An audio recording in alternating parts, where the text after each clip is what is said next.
Yeah, one day I was sitting in my house. I think it was about July 5th. I can't remember what year it was, a number of years ago, uh, somewhere between 1998 and 2005. Time kind of runs together as you get a little bit older. Um, but I was sitting in my house the day after the 4th of July. I'd taken the extra vacation day, and a lady called me from the place I worked in downtown Nashville, and she talked to me about she had hired a woman, and her husband had been in a terrible motorcycle wreck, and he was at Vanderbilt Hospital, and he was paralyzed from the waist down, and what to pray, and how do we need to pray, and what we should do, etc., etc. And I just got a voicemail, listened to it, didn't really react much about it. But as my practice is, the next day I got up and went to work at 7 in the morning, and I always ask God what He wants me to do that day, and He told me He wanted me to go pray for this young man. So my co-worker, her name was Trelly. She was a head of customer service, and I was head of sales at the time. Come into my office about 7:15 and said, "Did you get my voicemail?" et cetera, et cetera. And I said, "Yes." And she was all nervous and excited. And what are we going to do? And I said, "Well, of course we're going to go pray, Trelly. We just have to figure out a good time today to pray." And we had one of those days where we couldn't break away. We were going to try to break away over lunch hour, but we just couldn't. We were just too busy. You got business to do. You got things to take care of. But finally, about 4 o'clock that afternoon, Trelly and I took out to go to Vanderbilt Hospital in Nashville, Tennessee, and to pray for this young man who was paralyzed. Supposed to be paralyzed for life, I guess. And if it would have happened the day before, we couldn't have went and prayed, because Al Gore's mother was in the hospital in a room right next to him the day before, and they wouldn't have allowed us to come in out of security reasons, and we understand that. But we're walking down the hallway to the room, and Trelly, at that time, was going to a Baptist church, but who had been healed of a brain tumor when she was 19, and living in Mississippi, and when her Assembly of God church prayed, and she got verifiable healing of a brain tumor. So she believed in healing. I believed in healing. I'd seen many of them. We're walking down the hallway, and she said, "Jack, I don't know what's going on, but I feel like I'm walking about 6 foot off the ground." And I said, "Well, you're not, Trelly, but something's happening here."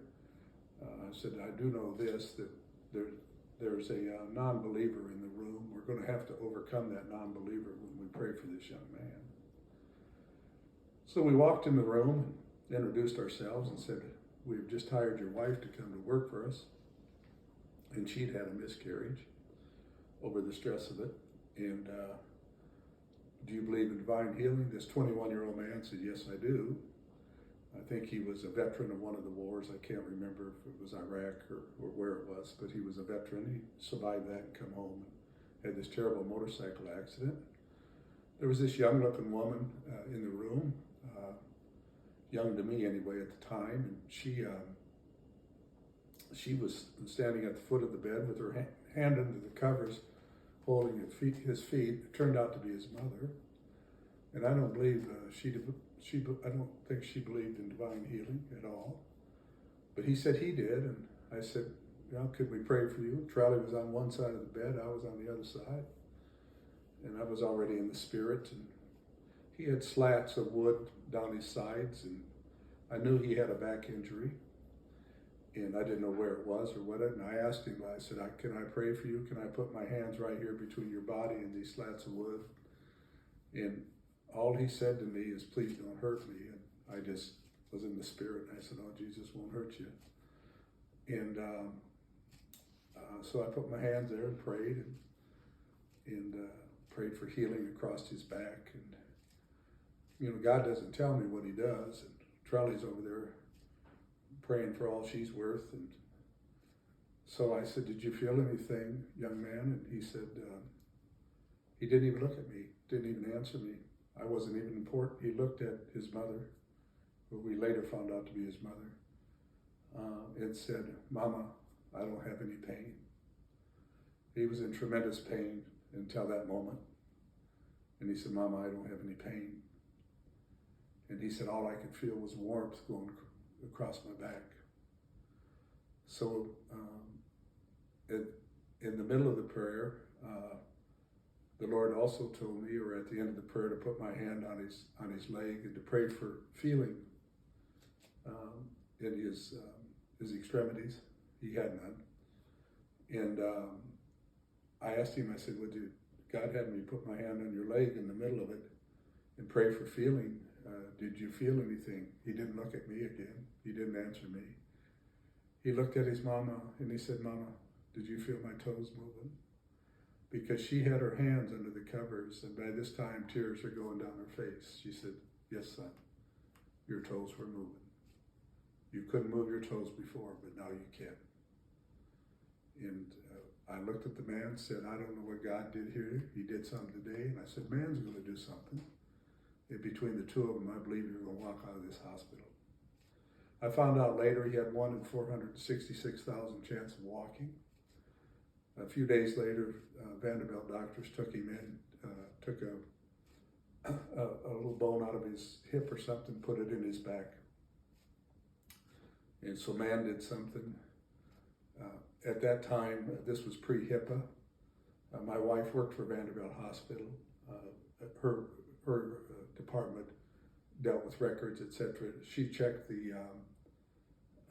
his charts, the major nerves in his back, and something to do with his bursa sac, which to this day I don't know what that is, were severed. There's no way man could put them together. God put them together, totally together. 10 days later, that man walked out of that hospital. He did have a little bit of numbness in his feet, but he was able to play in 3 softball leagues that summer. Years later, he came to my house and told that story. He doesn't remember any of it.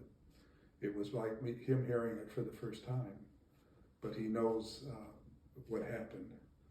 And that's the power of God, that he loved him that much. I didn't think I was going to tell this story or this part of it, but his wife, who had 2 miscarriages by that time, came to me and said, depressed, came to me in this trolley and said, would you pray for me? And I said, yeah. It was in July. And we went out to a golf course. We kind of went down into a gully. It was hot. It must have been near 100 degrees, no wind. And then in the middle of praying for her, it was in downtown Nashville, but it was a golf course near there. In the middle of praying for her, I said, Lord, it's hot. Bring a Chinook, like a Chinook wind, like a wind coming around a mountain. I could see a wind coming around like a mountain in Colorado Springs. I'd been there before. To give us a breeze. And then I was going to continue the prayer for her because she was depressed. She had lost 2 children to miscarriage. All of a sudden, this wind came. Both of them happened to have long dresses on that day, and they were holding their dresses down. And I thought, Lord, if you would have answered this prayer, I would have prayed for a cool wind. But it was a wind, and it was hot. And that almost meant as much to me as God would answer that as he did answering the healing in the Vanderbilt hospital room. And to God be the glory for all of it.